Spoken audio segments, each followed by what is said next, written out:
ତା ସାଥେ ସାଥେ ଉପସ୍ଥିତ ସମସ୍ତଙ୍କୁ ନମସ୍କାର, ପ୍ରେଜ ଦ ଲର୍ଡ। ଆଉ ମୁଁ ଧନ୍ୟବାଦ ଦେବି ଆମମାନଙ୍କର ପାଲ ଦିଦିକୁ, ସେ ମଧ୍ୟସ୍ଥ ପ୍ରାର୍ଥନାରେ ଲିଡିଂ କରି କଢାଇ ନେଇ ଅଛନ୍ତି। ତାଙ୍କୁ ତାଙ୍କ ପରିବାର ସେବା କାର୍ଯ୍ୟରେ ପ୍ରଭୁ ବହୁଳ ଭାବରେ ଆଶୀର୍ବାଦ କରନ୍ତୁ। ଆଉ ଅନେକ ପ୍ରାର୍ଥନାର ଯୋଦ୍ଧା ମାନେ ସେମାନେ ଅନେକ ବିଷୟକୁ ନେଇ ପ୍ରାର୍ଥନା କରି ଅଛନ୍ତି। ପ୍ରଭୁ ସେମାନଙ୍କୁ ସେମାନଙ୍କ ପରିବାରକୁ ସେବା ଜୀବନରେ ପ୍ରଭୁ ଆଶୀର୍ବାଦ କରନ୍ତୁ। ଆମେ ଆଜିର ସେବା ଉପାସନାକୁ ଆରମ୍ଭ କରିବା ପାଇଁ ଯିବା। ଆରମ୍ଭ ନିମନ୍ତେ ମୁଁ ଗୋଟେ ବାକ୍ୟ ଅଧ୍ୟୟନ କରିବି, ତାପରେ ଆମେ ଅନ୍ୟାନ୍ୟ କାର୍ଯ୍ୟ କରିବା ପାଇଁ ଯିବା। ଆପଣ ମାନେ ପାଇପାରିବେ ମାର୍ଗ ଲିଖିତ ତାର ସମାଚାର 1 ଅଧ୍ୟାୟର ତାର 35 ଠାରୁ 39 ପଦ ପର୍ଯ୍ୟନ୍ତ। ପାହାନ୍ତିଆ ସମୟରେ ଅନ୍ଧାର ଥାଉ ଥାଉ ସେ ଉଠି ବାହାରି ଗଲେ ଓ ଗୋଟିଏ ନିର୍ଜନ ସ୍ଥାନକୁ ଯାଇ ସେଠାରେ ପ୍ରାର୍ଥନା କରିବାକୁ ଲାଗିଲେ। ଆଉ ସିମୋନ ଓ ତାହାଙ୍କର ସଙ୍ଗୀମାନେ ତାହାଙ୍କର ଅନୁସନ୍ଧାନ କରି ସାକ୍ଷାତ ପାଇ ତାହାଙ୍କୁ କହିଲେ, ସମସ୍ତେ ଆପଣଙ୍କର ଅନ୍ୱେଷଣ କରୁଅଛନ୍ତି।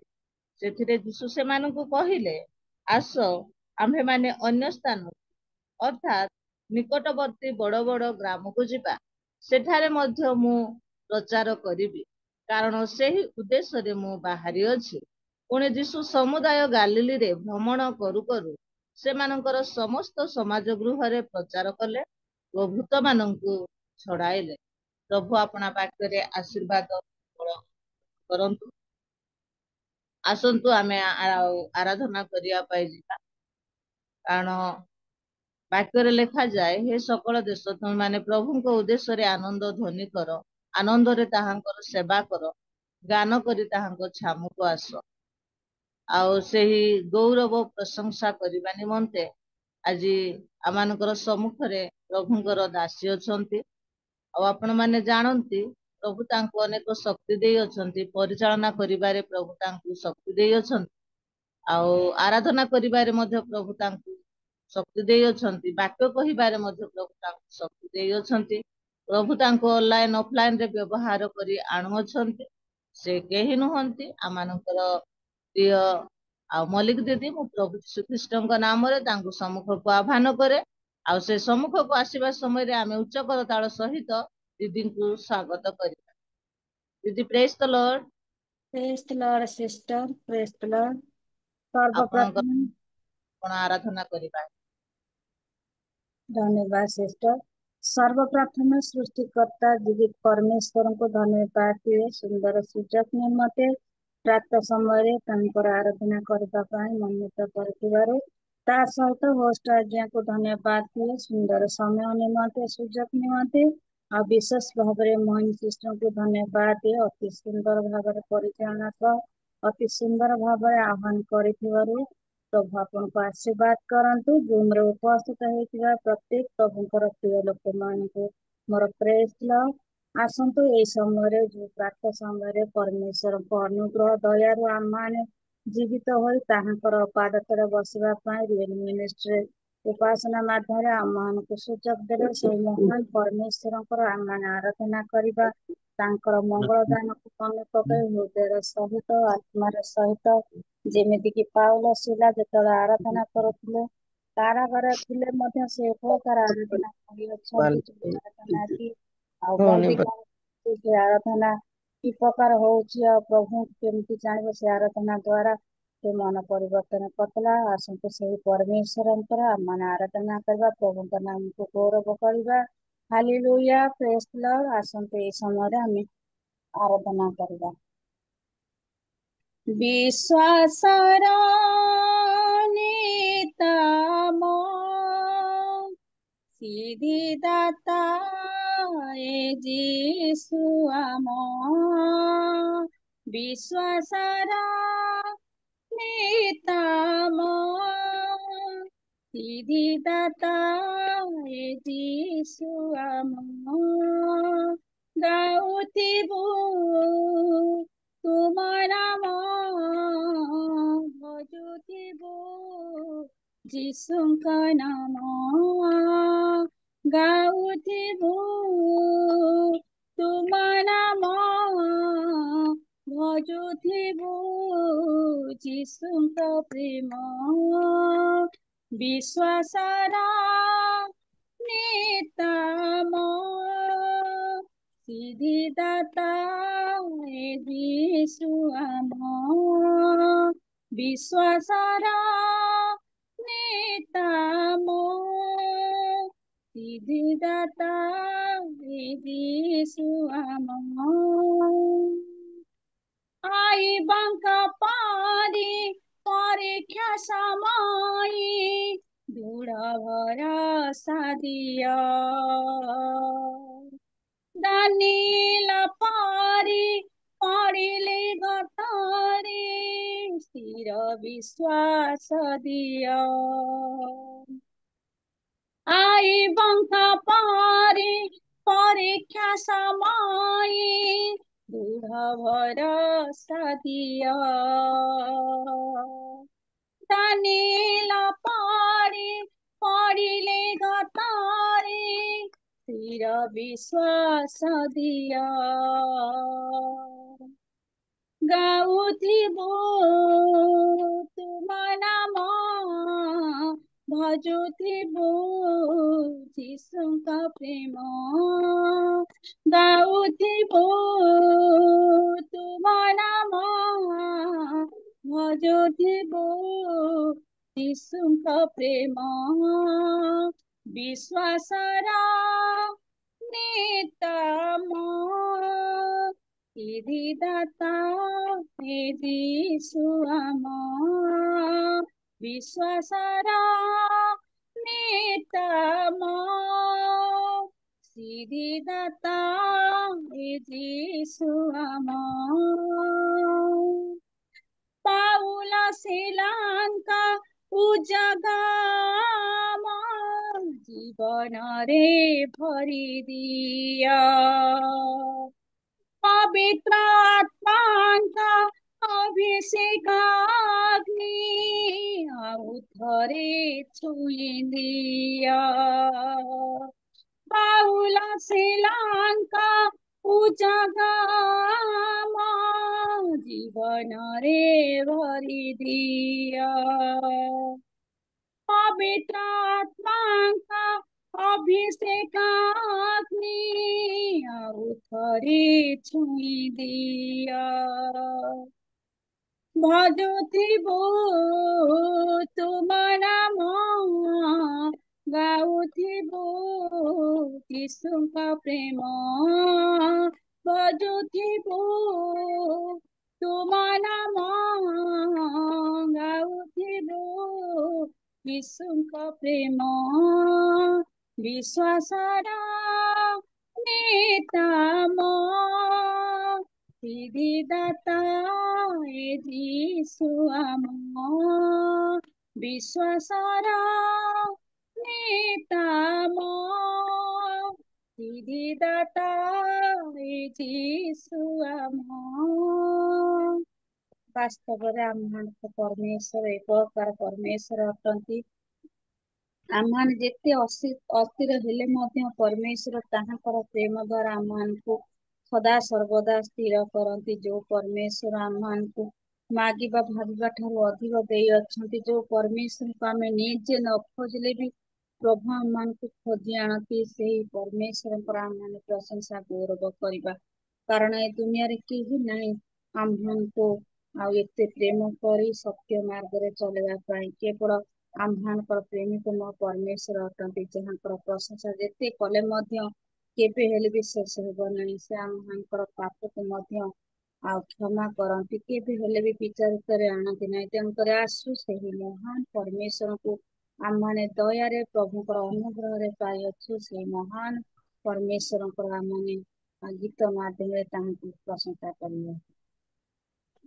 ଦୁନିଆ ସାରା ମୁଁ ତୁମକୁ ଖୋଜିଲି ଆଖିର ଲୁହରେ ତୁମକୁ ପାଇଲି ଦୁନିଆ ସାରା ମୁଁ ତୁମକୁ ଖୋଜିଲି ଆଖିର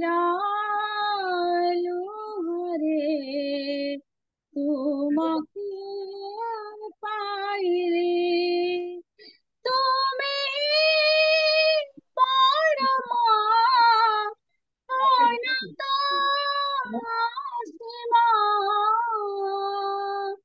এই কথা শেষে জানিলে দুনিয়া সারা তোমাকে খোঁজলে আখির লোহরে তোমাকে পাইলে দুনিয়া সারা তোমাকে খোঁজলে আখির লোহরে তোমাকে পাইলে জীবনারে যাহা কিছু পাপ করেছিলে তোমারে আগারে মোর হৃদয় খোলিলে জীবনারে যাহা কিছু পাপ করেছিলে তোমারে আগারে মোর হৃদয় খোলিলে তুমি মোহন ঘৃণামন প্রাণ তোমারে আশ্রয় মনেলে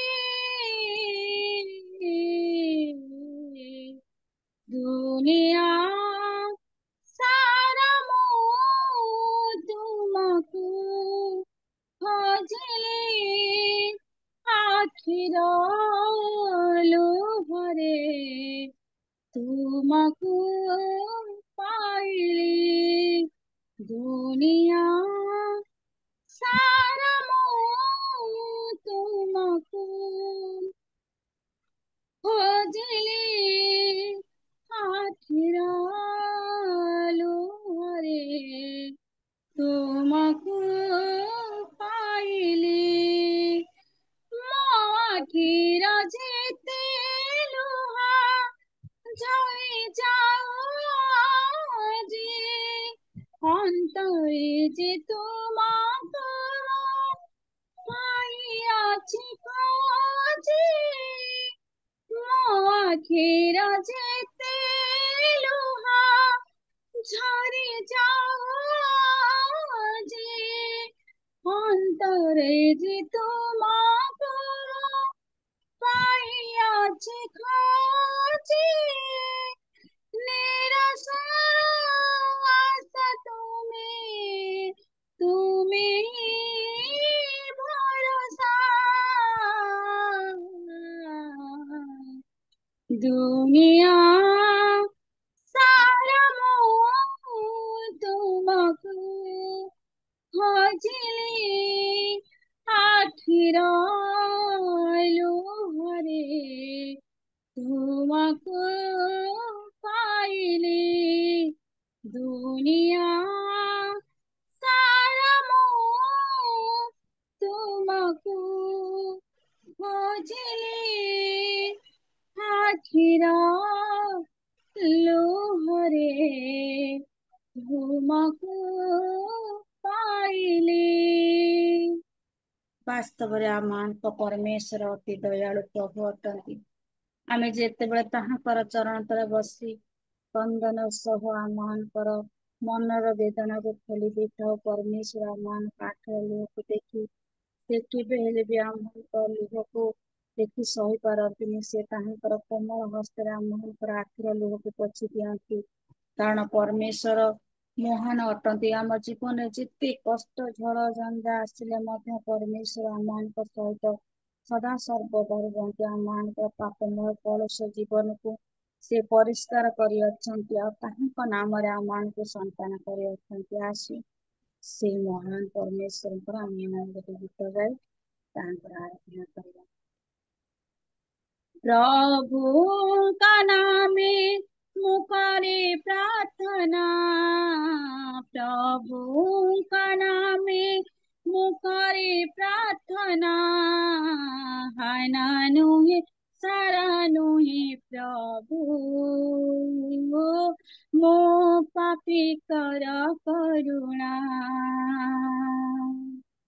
ଧାନା ନୁହେଁ ସାରା ନୁହେଁ ପ୍ରଭୁ,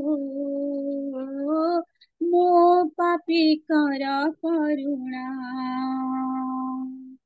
ଜୀବନରେ ଆସିଛି ଦୁଃଖ, ପାରୁନାହିଁ ପ୍ରଭୁ ସହି। କଳଙ୍କରୁ ପୋଛି ଦିଅ ମତେ, ପ୍ରଭୁ ନାମେ ତୁମରି। ଜୀବନରେ ଆସିଛି ଦୁଃଖ, ପାରୁନାହିଁ ପ୍ରଭୁ ସହି। କଳଙ୍କରୁ ପୋଛି ଦିଅ ମତେ, ପ୍ରଭୁ ନାମେ ତୁମରି। ସେହି ଆଶା କରେ ପ୍ରାର୍ଥନା, ସେହି ଆଶା କରେ ପ୍ରାର୍ଥନା। ହାନା ନୁହେଁ ସାରା ନୁହେଁ ପ୍ରଭୁ, ମୋ ପାପିକର କରୁଣା। ହାନା ନୁହେଁ ସାରା ନୁହେଁ ପ୍ରଭୁ, ମୋ ପାପିକର କରୁଣା। ପ୍ରଭୁଙ୍କ ନାମେ ମୁଁ କରେ ପ୍ରାର୍ଥନା, ପ୍ରଭୁଙ୍କ ନାମେ ମୁଁ କରେ ପ୍ରାର୍ଥନା। ହାନା ନୁହେଁ ସାରା ନୁହେଁ ପ୍ରଭୁ, ମୋ ପାପିକର କରୁଣା। ପାପିନୀଟେ ଅନୁତାପେ ହୃଦେ, ଆସି ତୁମ ଚରଣରେ। ଅଶ୍ରୁ ଢାଳି ପାଦେ ତଳ ଦେଇ, ପାପ କ୍ଷମା ପାଇଥିଲି। ପାପିନୀଟେ ଅନୁତାପେ ହୃଦେ, ଆସି ତୁମ ଚରଣରେ। ଅଶ୍ରୁ ଢାଳି ପାଦେ ତୈଳ ଦେଇ, ପାପ କ୍ଷମା ପାଇଥିଲି। ସେହି ଆଶା କରେ ପ୍ରାର୍ଥନା, ସେହି ଆଶା କରେ ପ୍ରାର୍ଥନା। ହାନା ନୁହେଁ ସାରା ନୁହେଁ ପ୍ରଭୁ, ମୋ ପାପିକର କରୁଣା। ହାନା ନୁହେଁ ସାରା ନୁହେଁ ପ୍ରଭୁ, ମୋ ପାପିକର କରୁଣା। ପ୍ରଭୁଙ୍କ ନାମେ ମୁଁ କରେ ପ୍ରାର୍ଥନା, ପ୍ରଭୁଙ୍କ ନାମେ ମୁଁ କରେ ପ୍ରାର୍ଥନା। ହାନା ନୁହେଁ ସାରା ନୁହେଁ ପ୍ରଭୁ, ମୋ ପାପିକର କରୁଣା। ପ୍ରଭୁ ମୋ ପାପିକର କରୁଣା। ବାସ୍ତବରେ ଆମମାନଙ୍କ ପରମେଶ୍ୱର ଅତି ଦୟାଳୁ ପ୍ରେମୀ ପରମେଶ୍ୱର ଅଟନ୍ତି। ଆମମାନଙ୍କ ଅନୁତାପ ହୃଦୟ ଯେତେବେଳେ ପ୍ରଭୁ ଦେଖନ୍ତି, ଆମମାନଙ୍କ ନମ୍ର ହୃଦୟ ଯେତେବେଳେ ପରମେଶ୍ୱର ଦେଖନ୍ତି, ଆମର ମାଗିବା ଭାବିବା ଠାରୁ ପ୍ରଭୁ ଆମମାନଙ୍କୁ ଅଧିକ ଦେଇଥାନ୍ତି। ଆଉ ପ୍ରଭୁ ଆମମାନଙ୍କୁ ଏ ପ୍ରକାର ଆଶୀର୍ବାଦ କରନ୍ତି। ଆମେ ଯେକୌଣସି ପ୍ରଭୁଙ୍କ ନାମରେ ତାହାଙ୍କର କାର୍ଯ୍ୟ କରୁ, ପ୍ରଭୁ କେବେ ହେଲେ ବି ଆମମାନଙ୍କୁ ଲଜ୍ଜିତ ହେବା ପାଇଁ ଦିଅନ୍ତି ନାହିଁ। ଯେଉଁ ସନ୍ତାନ ତାହାଙ୍କର ପ୍ରତ୍ୟେକ ଦିନ ତାହାଙ୍କର ସାନିଧ୍ୟରେ ରୁହେ, ତାହାଙ୍କର ବାକ୍ୟରେ, ତାହାଙ୍କର ଆଜ୍ଞାରେ, ତାହାଙ୍କର ଆଚରଣରେ ଯିଏ ସର୍ବଦା ତାହାଙ୍କ ଠାରେ ଆନନ୍ଦିତ ହୁଅନ୍ତି, ପ୍ରଭୁ ସେହିମାନଙ୍କ ହୃଦୟରେ ସଦା ସର୍ବଦା ବାସ କରନ୍ତି। ଏ ପ୍ରକାର ପରମେଶ୍ୱର ଖୋଜିଲେ ବି ଆମମାନେ ଜଗତରେ ଦୁନିଆରେ ଆମମାନେ ପାଇବା ନାହିଁ। ପ୍ରଭୁ ଅନୁଗ୍ରହ କରିଥିବାର ଆମେ ତାହାଙ୍କର ସନ୍ତାନ ହେଇଥିବାର ସେଇ ମହାନାମକୁ ଆମମାନେ ଗୌରବ କରିବା। ପ୍ରଭୁଙ୍କ ନାମରେ ପ୍ରଶଂସା ହଉ, ପ୍ରଭୁଙ୍କ ନାମରେ ଗୌରବ ହଉ। ହାଲେଲୁୟା। ଆସନ୍ତୁ ଆମମାନେ ଆଉ ଗୋଟିଏ ଗୀତ ଗାଇ ପରମେଶ୍ୱରଙ୍କର এই ଶେଷ ଗୀତ ଆମେ ତାହାଙ୍କର ଆରାଧନା କରିବା। जेते दुःख आसिले क्लेशादि गले जेते कष्ट सहिले थकी जाए जीवनी जेते दुःख आसिले क्लेशादि गले जेते कष्ट सहिले थकी जाए जीवने तुम वाक्य ही चाहिए तुम दर्शन चाहिए तुम संग ही चाहिए तुम चरण चाहिए तुम वाक्य ही चाहिए तुम दर्शन चाहिए तुम संग ही चाहिए तुम चरण चाहिए तुम्हें मो साथी अछ हे प्रभु तुम पछे ही मो चलिबी प्रभु तुम्हें मो साथी अछ हे प्रभु तुम पछे ही मो चलिबी प्रभु तुम पाई प्रभु जगती असाध्य किछि नहीं अनुग्रह मो प्राण रे सीत मो चाहे तुम पाई प्रभु जगते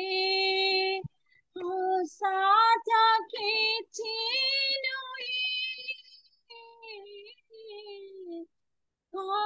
अनुग्रह मो प्राण रे स्नेहित मो चाहे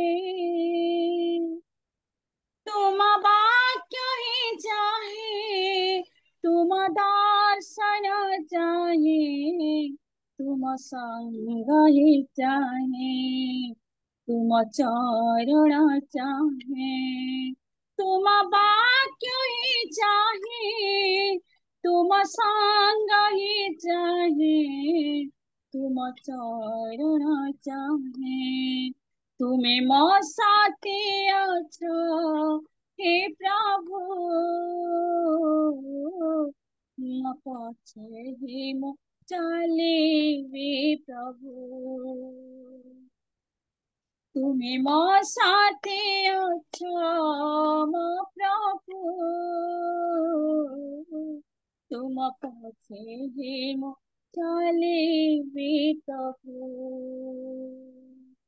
तुम पछे ही मो चलिबी प्रभु सर्वव्यापी परमेश्वर सर्वशक्तिमान प्रिय प्रभु तुम्हें महिमारे परिपूर्ण प्राप्त समय प्रभु तुमर प्रशंसा हो तुमर गौरव हो प्रभु सर्वदा चारि प्राणी प्राचीर प्रभु समस्ते प्रभु प्रकृति आरंभ करे जगतर गछ लता वृक्ष मानव जाति आरंभ करे प्रभु तुमर प्रशंसा जेते कले भी ये सृष्टि प्रशंसा के शेष हेब ना तुम नाम प्रशंसा के शेष हेब ना प्रिय प्रभु जेते जन आज जूम रे आम माने अच्छु जेते प्रिय परिवार अच्छे प्रत्येक नाम को धरी धरी प्रभु तुम्हें प्राप्त समय आशीर्वाद कर प्रत्येक हृदय वास कर पवित्र आत्मा को अभिषेक दे प्रभु तुम्हें परिपूर्ण कर प्रिय प्रभु लीड कर सिस्टर को आशीर्वाद कर वाक्य नहीं आसुवा प्रिय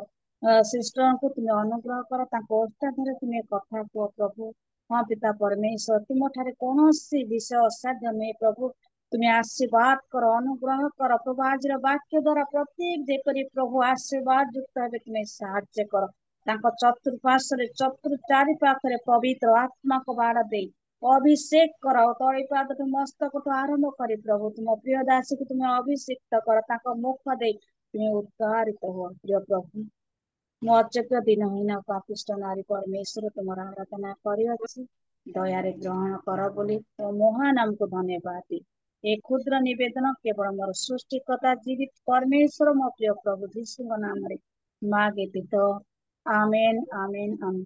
धन्यवाद सिस्टर प्रेस द लॉर्ड। बहुत बहुत धन्यवाद दीदी। मनोच्छुआ गीत गुड़ाक हृदय स्पर्शी गीत गुड़ाक गाई आम प्रभुंर निकटवर्ती कराई अच्छी। प्रभु आपण को आपण परिवार को सेवा कार्य बहुल बहुल भाव आशीर्वाद मंगल ग्रह करती भाव अनेक जूम मानक प्रभु व्यवहार कर आणुंट अधिक रु अधिक व्यवहार कर बहुत बहुत धन्यवाद। आ दीदी आराधना सकाशु आम प्रत्येक उच्च करताल आसतु आमे प्रार्थना करिया पाई जिबा।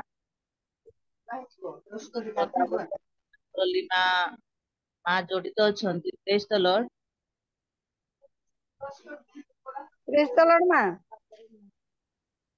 हेलो प्रार्थना करिवे माँ आराधना करि जाइछन्ति आमानकर मलिक दीदी तांको पाई तांको परिवार पाई तांको सेवा कार्य पाई विशेष प्रार्थना करिवे एवं आगकू बाक्य नै आमानकर कर दीदी आसुछन्ति आ प्रभु जेपरि तांको व्यवहार करिवे आ तांको प्रति प्रभु आमान कथा कहिबे से बाक्य जेपरि आमे जेते जन जड़ित अछु प्रत्येक आमे शुणिबा एवं हृदय रे रखिबा सेथिपाई प्रार्थना करिवे एवं कष्ट को परिवार पाई मध्य प्रार्थना करिवे जेते जन जड़ित अछु प्रत्येक परिवार निमंते प्रार्थना करिवे। Praise the Lord. Praise the Lord माँ। उपस्थित प्रत्येक को मोर आंतरिक नमस्कार जनाए नमस्कार क्षमा करिवे मु वीडियो ऑन करि पारु नै। आसंतु आमने प्रार्थना करिबा।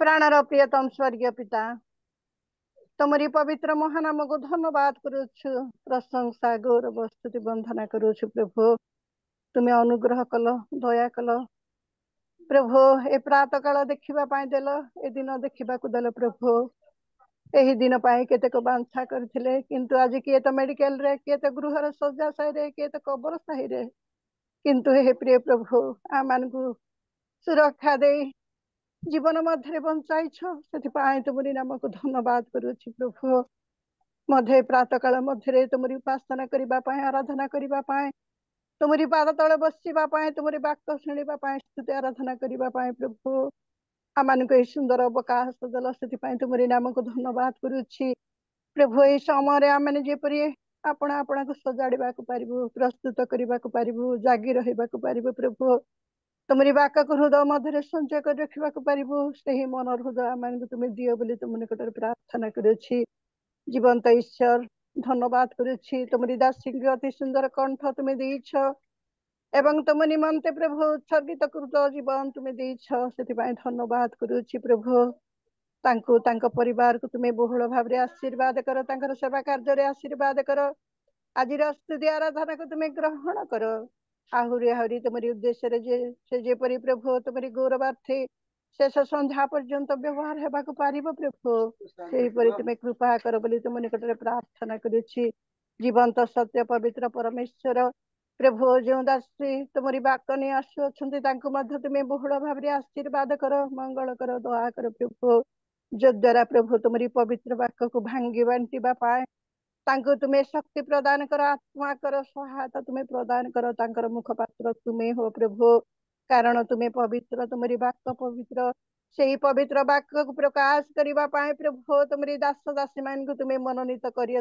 धन्यवाद करुछि से वाक्यर गभीरता बुझा पाए प्रभु तुमरी दास दासी मान को तुम्हें प्रभु मनोनीत कर तुमरी नाम को धन्यवाद करुछि तुमरी पाद तले समर्पण कर प्रार्थना करुछि जेतिकी समय तुमरी वाक्य परिवेषण करेंगे प्रभु तुम्हें दया कर प्रभु तुमरी कर्तव्य रखी तुम्हें संपूर्ण लुचाए तुम्हें प्रकाशित हो बोली तुम निकट प्रार्थना करुछि प्रभु गो प्रार्थना करुछि तुमरी दासी प्रभु तुम निमंते स्वामी स्त्री उत्सर्गीकृत है प्रभु तुमरी सेवा उपासना मंडली मध्य ଆଉ ଯୋଉ ମାଧ୍ୟମରେ ବିଭିନ୍ନ ସ୍ଥାନରେ ପ୍ରଭୁ ସେମାନେ ବ୍ୟବହାର ହୋଇ ଆସୁଅଛନ୍ତି ସେମାନଙ୍କୁ ମଧ୍ୟ ତୁମେ ବହୁଳ ଭାବରେ ଆଶୀର୍ବାଦ କର। ସେମାନଙ୍କର ପୁତ୍ର କନ୍ୟା ମାନଙ୍କୁ ପ୍ରଭୁ ତୁମେ ହସ୍ତ ତୋଳି ଆଶୀର୍ବାଦ କର ବୋଲି ତୁମ ନିକଟରେ ପ୍ରାର୍ଥନା କରୁଛି।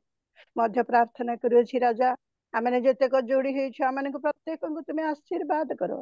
ଆମମାନଙ୍କର ପରିବାର ମଧ୍ୟରେ ଯଦିଓ କୌଣସି ପରିବାର ମଧ୍ୟରେ ଅଶାନ୍ତି, ଅମଙ୍ଗଳ, ବିପଦ, ରୋଗ, ସଙ୍କଟ, ମୃତ୍ୟୁ, ବିନାଶ ରହିଅଛି, ତେବେ ଯୀଶୁ ନାମରେ ସମସ୍ତ ଦୂର କରି ପ୍ରତ୍ୟେକ ପରିବାରରେ ତୁମରି ଶାନ୍ତି ପ୍ରଦାନ କର ବୋଲି ତୁମ ନିକଟରେ ପ୍ରାର୍ଥନା କରୁଛି। ହୋଷ୍ଟ ମହାଶୟଙ୍କ ନିମନ୍ତେ ମଧ୍ୟ ପ୍ରାର୍ଥନା କରି ପ୍ରଭୁ, କାରଣ ତାଙ୍କ ପ୍ରୟାସ ଦ୍ୱାରା ତାଙ୍କର ପ୍ରଭୁ ଏଇ ସମସ୍ତ କାର୍ଯ୍ୟ ଦ୍ୱାରା ଆମେ ଏଇ ପ୍ରାତଃ କାଳରେ ତୁମରି ଉପାସନା କରିବା ପାଇଁ ଆମେ ବସିଅଛୁ। ତାଙ୍କୁ, ତାଙ୍କ ପରିବାରକୁ, ତାଙ୍କର ସେବା କାର୍ଯ୍ୟକୁ ମଧ୍ୟ ତୁମେ ବହୁଳ ଭାବରେ ଆଶୀର୍ବାଦ ମଙ୍ଗଳ ଦୟା କର। ପ୍ରଭୁ, ମୁଁ ଯୋଗ୍ୟ ଦିନ ଧୂଳି ପାପୀ ମନୁଷ୍ୟ, ମୋର କୌଣସି ଉତ୍ତମତା, ଯୋଗ୍ୟତା, ପବିତ୍ରତା କିଛି ନାହିଁ ପ୍ରଭୁ, କିନ୍ତୁ ତୁମରି ଲୋକମାନଙ୍କ ସହିତ ମତେ ଏଇ ସୁନ୍ଦର ସହଭାଗୀର ଦେଇ ଆସୁଅଛ। ସେଥିପାଇଁ ତୁମରି ନାମକୁ ଧନ୍ୟବାଦ କରୁଛି। ଯେପରି ଭୟ ଏବଂ କମ୍ପର ସହ ଭକ୍ତିର ସହ ତୁମର ସେବା କରିବାକୁ ପାରିବି ପ୍ରଭୁ, ସେହିପରି ମତେ ତୁମେ କୃପା କର। ସମସ୍ତ ଗୌରବ, ପୂଜା, ପ୍ରଶଂସା କେବଳ ତୁମକୁ ଦେଇ ମୋର ତ୍ରାଣକର୍ତ୍ତା ପ୍ରଭୁ ଯୀଶୁଙ୍କ ନାମରେ ସେମାନେ ଭିକ୍ଷା ମାଗିଲି ବାପା, ଆମେ ଧନ୍ୟବାଦ ଝିଅ। ବହୁତ ବହୁତ ଧନ୍ୟବାଦ ମା। ପଛର ସହିତ ସମସ୍ତ ବିଷୟ ପ୍ରାର୍ଥନା କରି ଆମମାନଙ୍କୁ ଆଶୀର୍ବାଦ ଦେଇଅଛନ୍ତି। ପ୍ରଭୁ ଆପଣଙ୍କୁ, ଆପଣଙ୍କ ପରିବାର ସେବା କାର୍ଯ୍ୟରେ ମଧ୍ୟ ବହୁଳ ବହୁଳ ଭାବରେ ଆଶୀର୍ବାଦ ମଙ୍ଗଳ ଅନୁଭବ କରନ୍ତୁ। ଆଉ ଧନ୍ୟବାଦ। ଆସନ୍ତୁ ଆମେ ବାକ୍ୟ ଶୁଣିବା ପାଇଁ ଯିବା।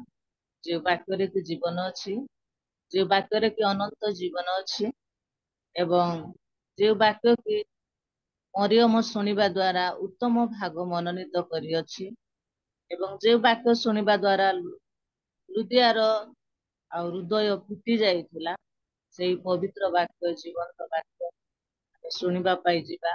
ମାନଙ୍କ ସମ୍ମୁଖରେ ପ୍ରଭୁଙ୍କର ଦାସୀ ଅଛନ୍ତି। ପ୍ରଭୁ ତାଙ୍କୁ ଆଉ ଅନେକ ଜୁମ୍ ମାନଙ୍କର ବ୍ୟବହାର କରି ଆଣୁଅଛନ୍ତି। ସେ ପରିଚାଳନା କରିବାରେ ତାଙ୍କୁ ଶକ୍ତି ଦେଇଅଛନ୍ତି, ଆରାଧନା କରିବାରେ ଶକ୍ତି ଦେଇଅଛନ୍ତି, ପ୍ରଭୁଙ୍କର ବାକ୍ୟ କହିବା ନିମନ୍ତେ ପ୍ରଭୁ ଶକ୍ତି ଦେଇଅଛନ୍ତି। ଆଉ ପ୍ରଭୁ ଅନେକ ଜୁମ୍ ମାନଙ୍କର ତାଙ୍କୁ ବ୍ୟବହାର କରି ଆଣୁଅଛନ୍ତି। ଆଉ ସେହିପରି ପ୍ରଭୁଙ୍କର ଦାସୀଙ୍କୁ ଆଜି ଆମେ ପାଇଅଛୁ। ଆଉ ମୁଁ ତାଙ୍କୁ ଆହ୍ୱାନ କରିବା ପୂର୍ବରୁ ବାକ୍ୟ ଅଧ୍ୟୟନ କରିବି, ତାପରେ ମୁଁ ଆହ୍ୱାନ କରିବା ପାଇଁ ଯିବି। କାରଣ ଈଶ୍ୱରଙ୍କର ବାକ୍ୟ ଜୀବନ୍ତ ଓ କାର୍ଯ୍ୟ ସାଧକ, ପୁଣି ଦ୍ୱିଧାର ଖଡ୍ଗ ଠାରୁ ତୀକ୍ଷ୍ଣତର, ଆଉ ପ୍ରାଣ ଓ ଆତ୍ମା, ଗ୍ରନ୍ଥି ଓ ମଜ୍ଜାର ବିଚ୍ଛେଦ ପର୍ଯ୍ୟନ୍ତ ପରିଭେଦକ, ଏବଂ ହୃଦୟର ଚିନ୍ତା ଓ ଭାବର ସୂକ୍ଷ୍ମ ବିଚାରକ ଅଟେ। ପ୍ରଭୁ ଆପଣା ବାକ୍ୟରେ ଆଶୀର୍ବାଦ କରନ୍ତୁ। ଆଉ ମୁଁ ପ୍ରଭୁଙ୍କର ଦାସୀ ବରଦିଦିଙ୍କୁ ପ୍ରଭୁ ଯୀଶୁଖ୍ରୀଷ୍ଟଙ୍କ ନାମରେ ସମ୍ମୁଖକୁ ଆହ୍ୱାନ କରେ। ସେ ସମ୍ମୁଖକୁ ଯେତେବେଳେ ଆସିବେ, ଆମେ ସମସ୍ତେ ଉଚ୍ଚ କରତାଳ ସହିତ ଆଉ ଦିଦିଙ୍କୁ ସ୍ୱାଗତ ଜଣାଏ। ଦିଦି ପ୍ରେଜ୍ ଦ ଲର୍ଡ, ନମସ୍କାର। ନମସ୍କାର, ନମସ୍କାର, ପ୍ରେଜ୍ ଦ ଲର୍ଡ। ଆପଣଙ୍କର ସମୟ, ଆପଣ ବାକ୍ୟ। ସର୍ବପ୍ରଥମେ ମୁଁ ପ୍ରଭୁ ଯୀଶୁଖ୍ରୀଷ୍ଟଙ୍କୁ ଧନ୍ୟବାଦ ଦିଏ। ଆଉ ପ୍ରଭୁ ମତେ ଅଯୋଗ୍ୟ ଧୂଳିକୁ ଆଜି ସୁନ୍ଦର ସୁଯୋଗ ଦେଇଅଛନ୍ତି ତାଙ୍କର ସେଇ ଜୀବନ୍ତ ମୁଖ ନିର୍ଗତ ବାକ୍ୟକୁ କହିବା ନିମନ୍ତେ।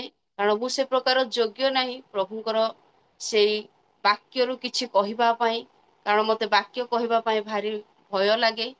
ପ୍ରଭୁ ଆଜି ମତେ ସୁନ୍ଦର ସୁଯୋଗ ଦେଇଛନ୍ତି, ସେଥିପାଇଁ ମୁଁ ପ୍ରଭୁଙ୍କ ନାମକୁ ଧନ୍ୟବାଦ ଦେବା ସାଥେ ସାଥେ ରିଏଲ ମିଷ୍ଟର ହର୍ଷ ସାର୍ଙ୍କୁ ମଧ୍ୟ ମୁଁ ବହୁତ ଧନ୍ୟବାଦ ଦିଏ। ମତେ ବହୁତ ଥର କହିଛନ୍ତି ଆମ ଜୁମରେ ବାକ୍ୟ ଦେବା ପାଇଁ, ମାତ୍ର ମୁଁ କହିପାରି ନାହିଁ। ପ୍ରଭୁ ଆଜି ମତେ ସୁଯୋଗ ଦେଇଛନ୍ତି, ସେଥିପାଇଁ କର ସାର୍ଙ୍କୁ ମଧ୍ୟ ମୁଁ ଧନ୍ୟବାଦ ଦିଏ। ଆଉ ଧନ୍ୟବାଦ ଦିଏ ମାଳି ମାଙ୍କୁ, ସେ ମତେ ଅତି ସୁନ୍ଦର ଭାବରେ ଆହ୍ୱାନ କରିଥିବାରୁ ମାଳି ମାଙ୍କୁ ଧନ୍ୟବାଦ। ପ୍ରେଜ୍ ଦ ଲର୍ଡ। ଆଉ ଧନ୍ୟବାଦ ଦିଏ ବର୍ଷିପ କରିଥିବା ସିଷ୍ଟରଙ୍କୁ, ଅତି ସୁନ୍ଦର ଭାବରେ ସେ ବର୍ଷିପ କରି ଆମମାନଙ୍କୁ ପଢାଇ ନେଇଅଛନ୍ତି।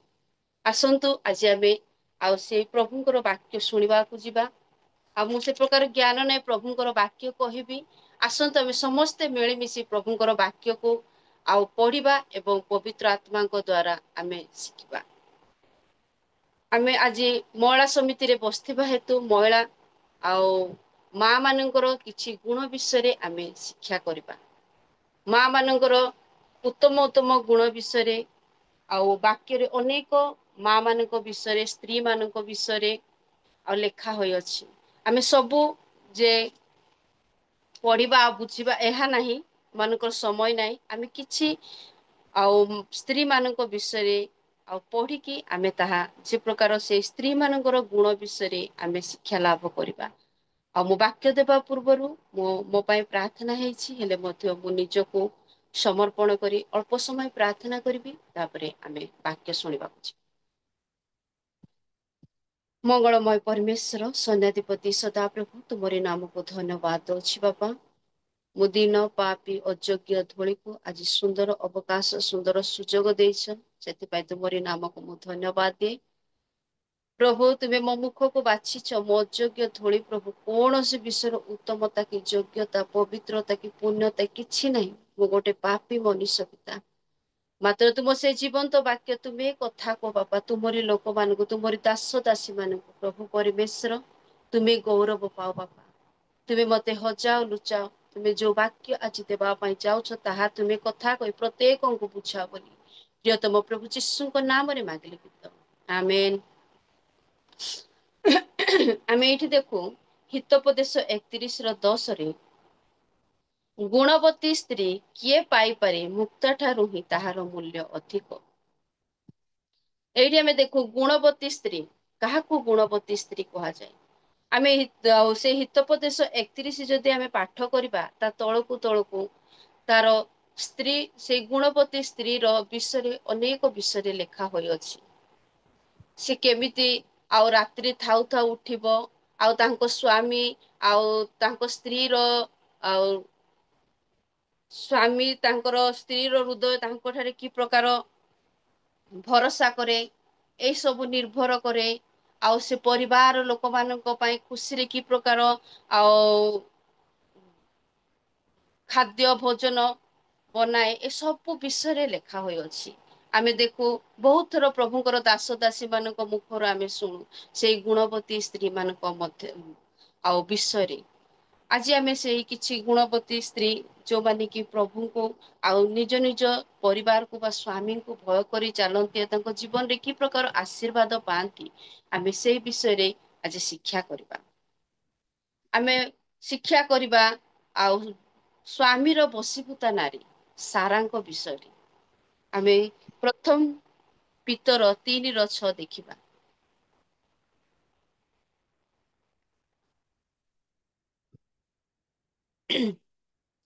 ଏଠି ଲେଖା ହୋଇଅଛି, ସେହିପରି ସାରା ଅବ୍ରାହମକୁ ପ୍ରଭୁ ବୋଲି କହି ତାହାଙ୍କର ଆଜ୍ଞାବହ ହେଲେ। ଦେଖନ୍ତୁ, ଆମେ ସାରାଙ୍କ ବିଷୟରେ ଅନେକ ଥର ଶୁଣିଅଛୁ।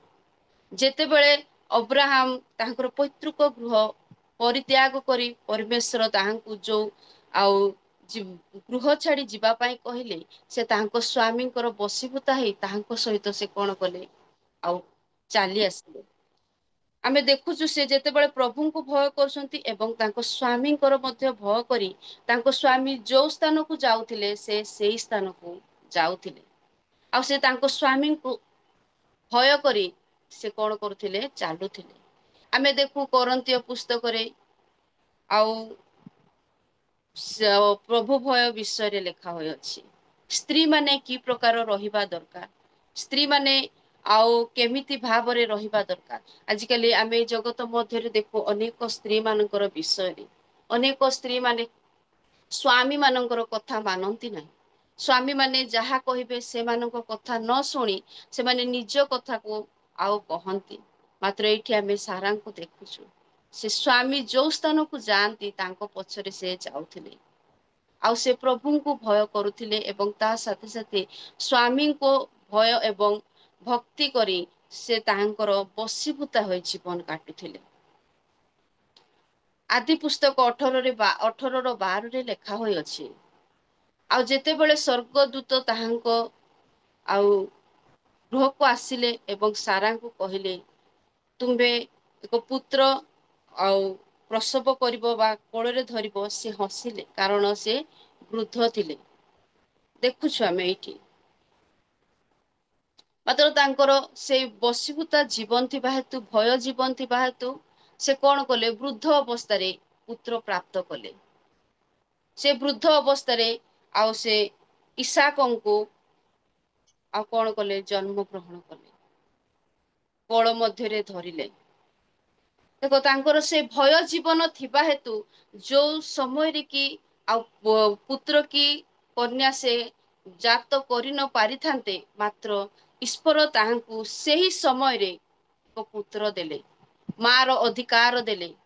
ଯୋଉଟା କି ଆମେ ଜାଣିଅଛୁ ଜଗତ ମଧ୍ୟରେ ଯଦି ଗୋଟିଏ ସ୍ତ୍ରୀ କୁ ଯଦି ଆଉ ଛୁଆ ପାଣି ନ ହୁଏ, ତାହେଲେ ଅନେକ ଲୋକ ଅନେକ କଥା କୁହନ୍ତି, ତାଙ୍କ ଜୀବନରେ ମଧ୍ୟ ତାହା ଆସିଥିବ। ତାଙ୍କୁ ବିଭିନ୍ନ ଲୋକ ବିଭିନ୍ନ କଥା କହିବେ, ବିଭିନ୍ନ ତାନ ମାରିବେ, ଆଉ ସେ ଯୁଆଡେ ବି ଯାଉ ତାହାଙ୍କୁ ବିଭିନ୍ନ ବିଷୟରେ କହିବେ। ଆଙ୍କୁ ଦେଖିଲେ ଆଉ କହନ୍ତି ଅନେକ ଲୋକ ଏମିତିକା ଲୋକକୁ ଦେଖିଲେ କୁଆଡେ ଗଲେ କିଛି ହୁଏ ନାହିଁ ବୋଲି। ମାତ୍ର ଦେଖନ୍ତୁ ସେ ପ୍ରଭୁ ଭୟ ଏବଂ ସ୍ଵାମୀଙ୍କର ବଶୀଭୂତତା ଜୀବନ କାଟୁଥିବା ହେତୁ ଆଉ ତାହାଙ୍କୁ ସେଇ ବୃଦ୍ଧ ଅବସ୍ଥାରେ ଯାହାକି ତାହାଙ୍କୁ ଲେଖା ହେଇଛି ତାହାଙ୍କର ଋତୁର ମଧ୍ୟ ଆଉ ସମୟ ବନ୍ଦ ହେଇଯାଇଥିଲା। ସେଇ ସମୟରେ ମଧ୍ୟ ପ୍ରଭୁ ତାଙ୍କୁ ଆଶ୍ଚର୍ଯ୍ୟ କାର୍ଯ୍ୟ କଲେ ପରମେଶ୍ୱର, ଆଉ ତାଙ୍କୁ ଏକ ପୁତ୍ର ଦେଲେ ଯାହାଙ୍କ ନାମ ହଉଛି ଇଶାକ। ଆଜି ଆମମାନଙ୍କର ଜୀବନରେ ମଧ୍ୟ ଆମମାନଙ୍କୁ ଶିଖିବାକୁ ପଡିବ ସାରାଙ୍କ ଠାରୁ। ସାରାଙ୍କର ଜୀବନ କି ପ୍ରକାର ଥିଲା ଯେ ଆଉ ପରମେଶ୍ୱର ତାହାଙ୍କୁ ସେଇ ବୃଦ୍ଧ ଅବସ୍ଥାରେ ଆଶୀର୍ବାଦ କଲେ। ଆମେ ତ ବେଳେ ବେଳେ ସ୍ଵାମୀଙ୍କର ବଶୀଭୂତା ହେଇପାରୁନା, କି ପରିବାର ଆଉ ପ୍ରଭୁ ଭୟରେ ମଧ୍ୟ ଆମେ ରହିପାରୁନାହୁଁ। ଦେଖନ୍ତୁ ସାରାଙ୍କ ଜୀବନରେ ତାଙ୍କୁ ପ୍ରଭୁ ଆଶୀର୍ବାଦ କଲେ। ସେହି ପ୍ରକାର ଆମେ ସୁନେମିଆଙ୍କ ବିଷୟରେ ଦେଖିବା। ଦ୍ଵିତୀୟ ରାଜାବଳୀ 4:8 ଠାରୁ 18 ପଦ ପର୍ଯ୍ୟନ୍ତ।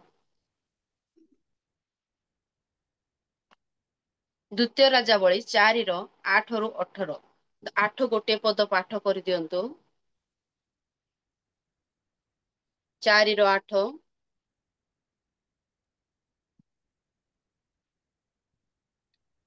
ଅନନ୍ତର ଦିନକରେ ଇଲିଶାୟ ସୁନେମିକୁ ଗଲେ। ସେଠାରେ ଏକ ଧନବତୀ ସ୍ତ୍ରୀ ଥିଲା, ଆଉ ସେ ଇଲିଶାୟଙ୍କୁ ଅନ୍ନ ଭୋଜନ ନିମନ୍ତେ ବଳାଇଲା। ଏ ଉତ୍ତାରେ ଇଲିଶାୟ ଯେତେ ଥର ସେହି ପଥ ଦେଇ ଗଲେ, ସେତେ ଥର ଅନ୍ନ ଭୋଜନ ନିମନ୍ତେ ସେଠାକୁ ଗଲେ। ହାଲେଲୁୟା। ଦେଖନ୍ତୁ ଆମେ ଏଇଠି ଆଉ ସୁନେମିଆ ବିଷୟରେ ଆମେ ଦେଖୁଅଛୁ। ସୁନେମିଆ ଏକ ଧନବତୀ ସ୍ତ୍ରୀ ଥିଲେ। ଦେଖ ତାଙ୍କ ଜୀବନରେ ଧନ, ସେ ଧନବତୀ ସ୍ତ୍ରୀ ଥିଲେ। ଆଉ ସୁନେମିକୁ ଯେତେବେଳେ ଏଲିସାୟ ପ୍ରଭୁଙ୍କର ଦାସ ଗଲେ, ଆଉ ସେ କଣ କରୁଛନ୍ତି ଅନ୍ନ ଭୋଜନ ପାଇଁ ତାହାଙ୍କୁ ପଳାଉଛନ୍ତି ବା ଡାକୁଅଛନ୍ତି। ଆମମାନଙ୍କର ଜୀବନରେ ଯଦି ସୁନେମିଆ ପରି ଧନ ଯଦି ଥାଆନ୍ତେ, ଆମେ ପ୍ରଭୁଙ୍କ ଲୋକକୁ ଡାକିଥାନ୍ତେ କି? ଆମେ ତ ଗର୍ବ କରିଥାନ୍ତେ। ଆମମାନଙ୍କର ଜୀବନରେ ଗର୍ବ ଆସିଥାନ୍ତେ ଯଦି ଆମେ ଦେଖୁ ଆମ ଏଇ ପଡୋଶୀ ବା ଗ୍ରାମରେ କି ସହରରେ ଆମମାନଙ୍କର ଜୀବନ ମଧ୍ୟରେ ଅନେକ ଲୋକଙ୍କୁ ଆମେ ଦେଖୁ। ଯଦି ସେମାନଙ୍କର ଜୀବନରେ ଧନ ଥାଏ, ତାଙ୍କର କଥାବାର୍ତ୍ତା ଶୈଳୀ ଚାଲିଚଳନ ସବୁ ଚେଞ୍ଜ ହେଇଯାଏ। ମାତ୍ର ଆମେ ଏଇଠାରେ ଦେଖୁ ସୁନେମିଆ ଧନବତୀ ସ୍ତ୍ରୀଙ୍କ ବିଷୟରେ। ଦେଖନ୍ତୁ ତାହାଙ୍କର ପ୍ରଭୁ ଭୟ ଜୀବନ। ତାଙ୍କର ପ୍ରଭୁଙ୍କର ସେ ବଶୀଭୂତାତ ଜୀବନ। ସେ ଯେତେବେଳେ ପ୍ରଭୁଙ୍କୁ ଭୟ କରୁଥିଲେ ବୋଲି ସେ ଧନବତୀ ସ୍ତ୍ରୀ କଣ କଲେ ପ୍ରଭୁଙ୍କ ଲୋକକୁ ସେ କଣ କଲେ ଚିହ୍ନି ପାରିଲେ, ଜାଣିପାରିଲେ। ଆଉ ସେ ପ୍ରଭୁଙ୍କର ଦାସଙ୍କୁ କଣ କରୁଛନ୍ତି ଅନ୍ନ ଭୋଜନ ପାଇଁ ଆଉ ସେ କଣ କରୁଛନ୍ତି ଘରକୁ ଡାକୁଅଛନ୍ତି।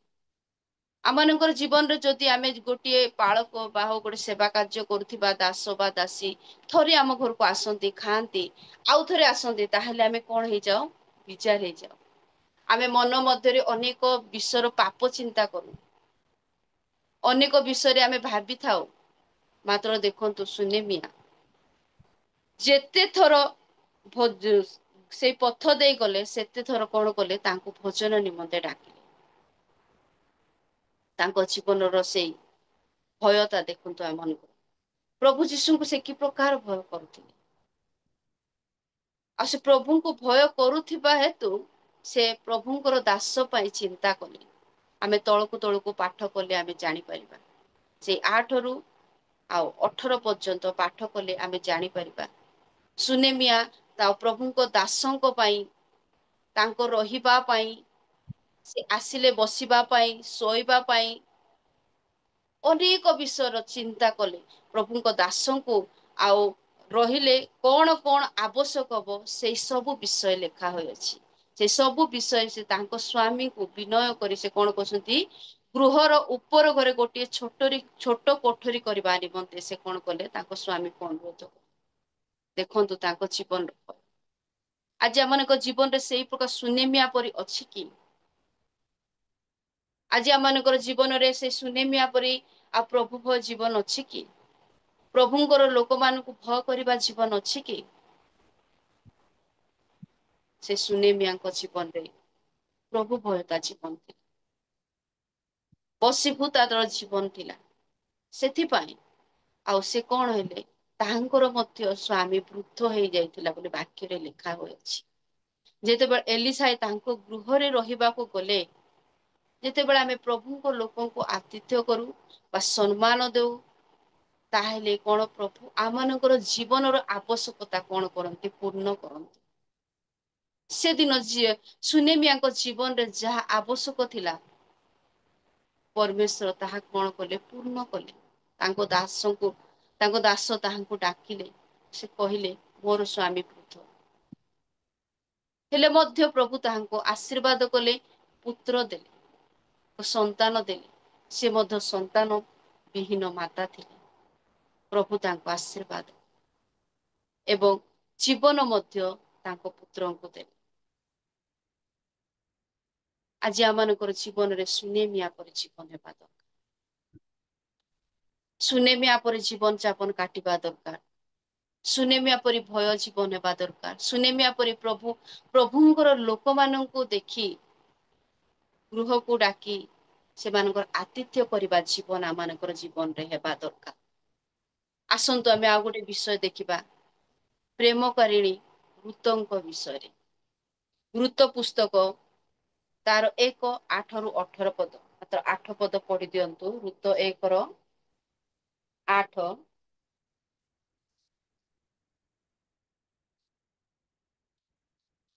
ଏଥିରେ ନୟମୀ ଆପଣା ଦୁଇ ପୁତ୍ରବଧୂକୁ କହିଲା, ତୁମ୍ଭେମାନେ ଆପଣା ଆପଣା ମାତାର ଗୃହକୁ ଫେରିଯାଅ। ପୁଣି ମୃତମାନଙ୍କ ପ୍ରତି ଓ ଆମ୍ଭ ପ୍ରତି ତୁମ୍ଭେମାନେ ଯେ ରୂପ ଦୟା କରିଅଛ, ସଦାପ୍ରଭୁ ତୁମ୍ଭମାନଙ୍କ ପ୍ରତି ତଦ୍ରୂପ ଦୟା କରନ୍ତୁ। ଆମେନ୍, ହାଲେଲୁୟା। ଦେଖନ୍ତୁ, ଏଇଠି ଆମେ ନହମୀ ବିଷୟରେ ମଧ୍ୟ ଅଧିକ ବିଷୟରେ ଆମେ ପ୍ରଭୁଙ୍କ ଦାସ ଦାସୀଙ୍କ ମାନଙ୍କ ଠାରୁ ଶୁଣିଅଛୁ। ଋତ, ନୟମୀର 2 ପୁତ୍ର ଥିଲେ। ଆଉ ତାଙ୍କ ସ୍ଵାମୀ ଏବଂ 2 ପୁତ୍ର ମୃତ୍ୟୁବରଣ କଲେ। ନୟମୀ ବିଧବା, ଅର୍ଫା ଏବଂ ଋତ ମଧ୍ୟ ବିଧବା। ତାଙ୍କ 2 ବୋହୂ ମାନେ ମଧ୍ୟ ବିଧବା ହେଇଗଲେ। ଯେତେବେଳେ ଆଉ ଆମେ ଏଇଠି ଋତୁଙ୍କର ପ୍ରେମ ବିଷୟରେ ଦେଖୁଅଛୁ। ଅର୍ଫା ଶାଶୁଙ୍କୁ ଚୁମ୍ବନ କଲେ ଆଉ ତାଙ୍କ ମାତାଙ୍କ ଗୃହକୁ ଚାଲିଗଲେ। ମାତ୍ର ଋତ ନୟମୀଙ୍କୁ ଧରି କ୍ରନ୍ଦନ କଲେ ଆଉ ନୟମୀଙ୍କ ସହିତ ସିଏ ରହିଲେ। ତାଙ୍କର ପ୍ରେମ ଦେଖନ୍ତୁ। ଆଜି ଏମାନଙ୍କର ଜୀବନରେ ଆମେ ଯଦି ଦେଖୁ, ଯଦି ଗୋଟିଏ ପରିବାରରେ ଯଦି ତାଙ୍କ ସ୍ଵାମୀ ମରିଗଲେ, ତାଙ୍କ ଯଦି ଛୁଆ ପାଣି କିଛି ନାହିଁ, ତାହେଲେ କଣ କରନ୍ତି, ସେମାନେ ପିତାମାତାଙ୍କ ଗୃହକୁ ଚାଲିଯାଆନ୍ତି। ମାତ୍ର ଏଇଠି ଆମେ ଋତଙ୍କୁ ଦେଖୁଅଛୁ, ସେ ତାଙ୍କ ଶାଶୁଙ୍କୁ ଛାଡିଲେ ନାହିଁ। ତାଙ୍କ ଶାଶୁଙ୍କୁ କହିଲେ 16 ପଦରେ ଆମେ ଦେଖୁ, ସେଇ ଋତ 1:16। ଋତ କହିଲେ, ତୁମ୍ଭକୁ ତ୍ୟାଗ କରି ତୁମ୍ଭର ପଶ୍ଚାତ ଗମନ କରିବାକୁ ଫେରିଯିବାକୁ ମତେ ବିନୟ ନ କର। ଯେହେତୁ ତୁମ୍ଭେ ଯେଉଁଠାକୁ ଯିବ, ମୁଁ ମଧ୍ୟ ସେଇଠାକୁ ଯିବି। ତୁମ୍ଭେ ଯେଉଁଠାରେ ରହିବ, ମୁଁ ମଧ୍ୟ ସେଇଠାରେ ରହିବି। ତୁମ୍ଭର ଲୋକ ହିଁ ମୋହର ଲୋକ ଓ ତୁମ୍ଭର ପରମେଶ୍ୱର ହିଁ ମୋହର ପରମେଶ୍ୱର ହେବେ। ହାଲେଲୁୟା। ଦେଖନ୍ତୁ ଋତଙ୍କର ଆଉ ପ୍ରେମର ଜୀବନକୁ। ଋତ ତାହାଙ୍କର ଶାଶୁଙ୍କୁ କହୁଅଛନ୍ତି, ମତେ ଯିବା ପାଇଁ କୁହନ୍ତୁ ନାହିଁ। ତୁମ୍ଭେ ଯୋଉଠାକୁ ଯିବ, ମୁଁ ସେଇଠାକୁ ଯିବି। ତୁମ୍ଭେ ଯୋଉଠି ରହିବ, ମୁଁ ସେଇଠି ରହିବି। ତୁମ୍ଭର ପରମେଶ୍ୱର ହିଁ ମୋହର ପରମେଶ୍ୱର ହେବେ। ଆମମାନେ ଋତଙ୍କର ସେ ପ୍ରେମ ଜୀବନର ବିଷୟ ଦେଖୁଅଛୁ। ଅର୍ଫା ଚାଲିଗଲେ, ସିଏ କହିଲେ, ଚୁମ୍ବନ କଲେ, ତାଙ୍କ ଶାଶୁକୁ ସ୍ନେହ କଲେ, ଚାଲିଗଲେ। ମାତ୍ର ଋତ ଯାଇନାହାନ୍ତି, ସେ ନୟମୀଙ୍କ ସହିତ ରହିଲେ। ନୟମୀଙ୍କର ସଙ୍ଗରେ ରହିଲେ, ସେଥିପାଇଁ ସେ କଣ କଲେ, ଉତ୍ତମ ସ୍ୱାମୀ ପ୍ରାପ୍ତ ହେଲେ। ଆମେ ଋତଙ୍କ ବିଷୟରେ ପଢିଥାଉ, ସେ ଉତ୍ତମ ସ୍ୱାମୀ ପ୍ରାପ୍ତ ହେଲେ। ଆସନ୍ତୁ ଆମେ ଆଉ ଗୋଟେ ବିଷୟ ଦେଖିବା, ଏଷ୍ଟରଙ୍କ ବିଷୟରେ। ଉଦ୍ଧାରକାରିଣୀ ନାରୀ ଏଷ୍ଟର। ଏଷ୍ଟର ରାଣୀ ଯେତେବେଳେ ସେ ଆଉ ବନ୍ଦୀ ହେଇକି ଆଉ ଗଲେ, ଆଉ ସେ ରାଣୀ ହେଲେ, ମାତ୍ର ତାଙ୍କ ଜୀବନରେ କୌଣସି ଗର୍ବ ଆସିଲା ନାହିଁ। ସେ ରାଣୀ ହେଇ ଆରାମରେ ଖାଇକି ରହୁଥିଲେ ବି, ମାତ୍ର ସେ ତାହାଙ୍କରି ଲୋକମାନଙ୍କୁ ସେ କଣ କରୁଛନ୍ତି, ରକ୍ଷା କରୁଛନ୍ତି। ସେ ଉପବାସ ପ୍ରାର୍ଥନା ସହ ରାଜାଙ୍କ ନିକଟକୁ ଯାଉଛନ୍ତି, କାରଣ ତାହାଙ୍କରି ଜିହୁଦୀ ଲୋକମାନଙ୍କୁ କଣ କରିବା ପାଇଁ, ମୁକ୍ତ କରିବା ପାଇଁ। ଏଷ୍ଟରଙ୍କର ଜୀବନ ମଧ୍ୟରେ ଆମେ ଦେଖୁ, ଏଷ୍ଟର ଯେତେବେଳେ ରାଣୀ ହେଲେ, ସେ କହିଲେ ନାହିଁ ମୁଁ ରାଣୀ, ମୁଁ ଯାଇକି ସାଙ୍ଗେ ସାଙ୍ଗେ ରାଜାଙ୍କୁ କହିଦେବି ଆମରି ଲୋକମାନଙ୍କୁ ଛାଡି ଦିଅ ବୋଲିକି। ମାତ୍ର ସେ ଉପବାସ ପ୍ରାର୍ଥନାର ସହ ସେ କଣ କଲେ, ଆଉ ରାଜାଙ୍କ ନିକଟକୁ ଗଲେ, ତାଙ୍କ ଲୋକମାନଙ୍କୁ ସେ କଣ କରିବା ପାଇଁ, ମୁକ୍ତ କରିବା ପାଇଁ। ଆମେ ତାହା ଦେଖୁ, ଆଉ ଏଷ୍ଟର 4:13-17 ଏଷ୍ଟରଙ୍କ ବିଷୟରେ ଲେଖା ହୋଇଅଛି। ଏଷ୍ଟରଙ୍କ ଜୀବନୀ ବିଷୟରେ ଲେଖା ଅଛି।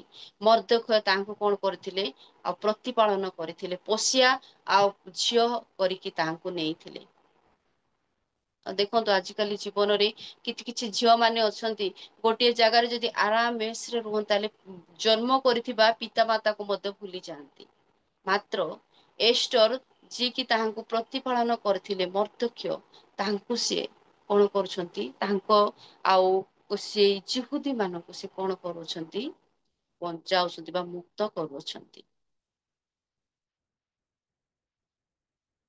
ଆମେ ଏଷ୍ଟରଙ୍କ ଠାରୁ ଶିଖୁଛୁ, ମନ ମଧ୍ୟରେ କେବେ ଗର୍ବ ଆଣିବା ଦରକାର ନାହିଁ। ସେ ଯଦି ସେ ରାଣୀ ହେଇଛନ୍ତି, ସେ ଚାହିଁଥିଲେ ମୁଁ ତ ଆରାମ ରହିଛି, ସେମାନେ କଣ ହେଲେ ହୁଅନ୍ତୁ, ମାତ୍ର ସେ କଣ କଲେ, ତାଙ୍କରି ଲୋକମାନଙ୍କୁ ସେ ରକ୍ଷା କରୁଅଛନ୍ତି। ଆମେ ଆଉ ଗୋଟେ ବିଷୟ ଦେଖିବା, ଭାବବାଦିନୀ ହାନାଙ୍କ ବିଷୟରେ। ତାହା ଲୁକ 2:36, 37, 38 ମୋ ପାଇଁ ଟିକେ ପଢି ଦିଅନ୍ତୁ। ଲୁକ 2:36-38 ପର୍ଯ୍ୟନ୍ତ।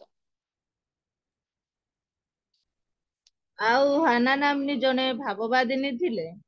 ସେ ଆଶାର ବଂଶଜ ଫିନୁଏଲଙ୍କ କନ୍ୟା। ତାଙ୍କର ଅନେକ ବୟସ ହୋଇଥିଲା। ସେ କୁମାରୀ ଅବସ୍ଥାରେ ପରେ 7 ବର୍ଷ ସ୍ୱାମୀ ସହିତ ବାସ କରିଥିଲେ ଓ 84 ବର୍ଷ ପର୍ଯ୍ୟନ୍ତ ବିଧବା ହୋଇ ରହିଥିଲେ। ସେ ମନ୍ଦିର ପରିତ୍ୟାଗ ନ କରି ଉପବାସ ଓ ନିବେଦନ ସହ ଦିବାରାତ୍ର ଉପାସନା କରୁଥିଲେ। ସେହି ଦଣ୍ଡରେ ସେ ଉପସ୍ଥିତ ହୋଇ ଈଶ୍ୱରଙ୍କର ସ୍ତୁତିବାଦ କରୁ କରୁ ଜେରୁସାଲେମର ମୁକ୍ତି ଅପେକ୍ଷାରେ ଥିବା ସମସ୍ତଙ୍କୁ ତାହାଙ୍କ ବିଷୟ କହିବାକୁ ଲାଗିଲେ। ଏଇଠି ଆମେ ଦେଖୁଛୁ ହାନା ନାମ୍ନୀ ଭାବବାଦିନୀଙ୍କ ବିଷୟରେ। ଆଉ ସେ 7 ବର୍ଷ ହିଁ ସ୍ୱାମୀଙ୍କ ସହିତ ସେ ରହିଲେ। 7 ବର୍ଷ ହିଁ ସ୍ୱାମୀଙ୍କ ସହିତ ମିଶିକି ସେ ଜୀବନ ଯାପନ କାଟିଲେ। ଆଉ ସେ 84 ବର୍ଷ କଣ ରହିଲେ, ବିଧବା ହେଇକି ରହିଲେ। ଆମେ ଏଇଠାରେ ମଧ୍ୟ ଦେଖୁ, ଯଦି ଗୋଟିଏ ସ୍ତ୍ରୀ ବାହା ହେଇକି ଯାଏ, କିଛି ବର୍ଷ ଯଦି ସ୍ଵାମୀଙ୍କ ସହିତ ରୁହେ, ଯଦି ତାଙ୍କ ସ୍ଵାମୀ ଚାଲିଯାଏ, ତାହେଲେ ସେ କଣ କରନ୍ତି, ପିତାମାତା ଗୃହକୁ ଚାଲି ଯାଆନ୍ତି। ମାତ୍ର ଆମେ ହାନାଙ୍କ ବିଷୟରେ ଆମେ ଦେଖୁଅଛୁ ଯେ ସେ କଣ କଲେ, ଆଉ 84 ବର୍ଷ ସେ ବିଧବା ରହି, ସେ ତଳକୁ ଲେଖା ହେଇଛି, ସେ ମନ୍ଦିର ପରିତ୍ୟାଗ କରିନାହାନ୍ତି ବୋଲି ଲେଖା ହେଇଛି। ସେ ପ୍ରଭୁଙ୍କ ସହିତ ଆଉ ଜୀବନ ଯାପନ କାଟିଲେ। ପ୍ରଭୁଙ୍କର ଉପାସନା, ପ୍ରଭୁଙ୍କର ଆଉ ଧନ୍ୟବାଦ ଦେଇ ସେ କଣ କରୁଥିଲେ, ଦିନ ବିତାଉଥିଲେ। ଆମେ ଦେଖୁ ଆଜିକାଲି ବିଧବା ମାନଙ୍କୁ, ଯଦି ସ୍ଵାମୀ ମରିଗଲା ପରେ ଆଉ କିଛି କିଛି ବିଧବା ମାନେ ଅଛନ୍ତି, ଆଉ ଗୋଟିଏ ସ୍ଵାମୀ କରନ୍ତି, ଆରାମରେ ଜୀବନ କାଟନ୍ତି। ମାତ୍ର 7 ବର୍ଷ ହିଁ ସେ ସ୍ଵାମୀଙ୍କ ସହିତ ରହିଲେ। ଆଉ 84 ବର୍ଷ ପର୍ଯ୍ୟନ୍ତ ସେ କଣ କଲେ, ବିଧବା ହେଇ ଜୀବନ କାଟିଲେ। ପ୍ରଭୁଙ୍କର ଗୌରବ କରି ଜୀବନ କାଟିଲେ। ସେ ମନ୍ଦିର ପରିତ୍ୟାଗ କରିନାହାନ୍ତି। से प्रभुंकर निकटवर्ती जीवन काटिले। आज आम को प्रभु अति सुंदर विषय शिक्षा दियंती। स्वामीर बसीभूत है आ सारा जीवन काटिले, से से कौन कले पुत्र प्राप्त हेले। आ सुनेमिया प्रभुंकर सेवा कार्य कले, प्रभुंक लोकों को से चिन्हि पारिले, से प्रभु ताहांको पुत्र प्राप्त हेबा पाए एवं जीवन प्राप्त हेबा पाए देले। प्रेम करी नयमी सहित मिलित भाव रे रहिथिबा ऋत सी प्रेम देखई नयमी सहित रहिथिबा हेतु से कौन हेले उत्तम स्वामी प्राप्त हेले। उद्धारकारिणी नारी एस्टर विषय में देखिले। एस्टर और तांकरी लोक मानकु से कौन कले, जिहुदी मानकु से कौन कले, मुक्त कले। आ प्रभुंक सहित संलग्न होई जीवन अतिबाहित करुथिबा नारी होछंती भाववादिनी नारी हाना। से प्रभुंक सहित संलग्न जीवन जापन काटिथिबारु से भाववादिनी हाना रूप से कौन हेले परिचित हेले। प्रभु आज मानकु एही आ नारी मानक दे कथा कहछंती। आमे जदि ए नारी मानक विषय रे शिक्षा पाइलु आ ए नारी मानकर गुण गुड़ाक आमे देखिलु, ए नारी मानकर बसीभूत जीवन देखिलु, प्रेम विषय रे देखिलु, आमे ए नारी माने को विषय रे आमे आज शिक्षा पाइ अछु। प्रभु आमानक आज कथा कहि अछंती। आसंतु आमे ए नारी मानकर किछि किछि विषय आमे निज निज को देखिबा आ शिक्षा ग्रहण करिबा। ए नारी मानक परी गुणवती स्त्री परी न्याय आमे जीवन काटिबा। गुणवती स्त्री ताहांकर मुक्ता ठारू ही ताहार मूल्य अधिक बोली वाक्य लिखा है। मुक्ता आजिकली दुनिया रे अधिक बहुमूल्य, देखंतु मुक्ता ठारू ही ताहार अधिक बहुमूल्य बोली लिखा है। आमनकर जीवन रे आमे गुणवती स्त्री न्याय जीवन काटिबा दरकार। गुणवती स्त्री न्याय आमे जीवन जापन काटी प्रभुंक भय रे एवं स्वामींकर बसीभूता है जीवन काटिबा दरकार। प्रभु आमानकु ए अल्प वाक्य रे आशीर्वाद करंतु। नमस्कार, praise the Lord. Praise the Lord. बहुत बहुत धन्यवाद दीदी, सुंदर भाव रे आमानकु शिक्षा परामर्श वाक्य देले। माँ मान विषय को नहीं, माँ मानकर गुण विषय को नहीं अति सुंदर भाव रे आपण कहिगले। जने गुणवती स्त्री किपरि अपना से सजाड़ी पारे, अपना गृह को से तोली पारे, से विषय रे प्रथमे आपण कहिगले। एवं जने गुणवती स्त्री स्वामी रो किपरि बसीभूता हेबा दरकार सारांक विषय रे आपण कहिगले। से बसीभूता हेबा द्वारा प्रभु को भय करिबा द्वारा किपरि आशीर्वाद पाइबे से विषय रे कहिगले। आ सुनेमिया स्त्री को विषय रे मध्य आपण कहिले जे आ प्रभु को लोक मान को आतिथ्य कले किपरि आशीर्वाद से विषय रे मध्य आपण कहिगले। जने स्त्री किपरि प्रभु को भय करी प्रभु को लोक मान को आतिथ्य कले आशीर्वाद अछि। एवं प्रेमकारी ऋतुंक विषय रे मध्य कहिगले, एस्टरंक विषय रे कहिगले एवं भाववादिनी हानांक विषय रे कहिगले। आमे नारी माने होई आमे कि भली भाव रे केउ गुण रे आमे बसीभूता होई अछु, केउ गुण रे आमे गुण प्राप्त होई अछु ताहा आमे निजे निजे जानु। किंतु आमे प्रथम जानिबा दरकार जे आमे गोटे माँ होई आम निज परिवार को किभली भाव रे आमे गढ़ी पारुछु, निज परिवार को किभली तोली पारुछु आत्मिक दिगरे प्रभुंक पाए। आउ ताहा चिंतार विषय अति सुंदर वाक्य थिला। आमानकर शिक्षणीय विषय गुड़ाक वाक्य आपण कहिके जाई अछंती। हृदय स्पर्शी वाक्य, मनछुआ वाक्य कही आमानकु प्रभुकर निकटवर्ती कराई अछंती। 6टी पॉइंट को नहीं आपण वाक्य कही अछंती। प्रभु आपणको आपणक परिवार को सेवा कार्य रे बहुल बहुल भाव रे आशीर्वाद करंतु। एही बळी भाव रे आउ ऑफलाइन ऑनलाइन रे प्रभु व्यवहार करी आपणको प्रभु आगकू आगकू बढ़ाई प्रभु आप विशेष विशेष भाव रे आशीर्वाद करो। परिवार को सेवा जीवन आशीर्वाद करो। बहुत बहुत धन्यवाद। ଦିଦିଙ୍କ ସକାଶୁ ଆମେ ବାକ୍ୟ ସକାଶୁ ଗୋଟେ କରତାଳ ଧନ୍ୟବାଦ ଦିଦି। ଆସନ୍ତୁ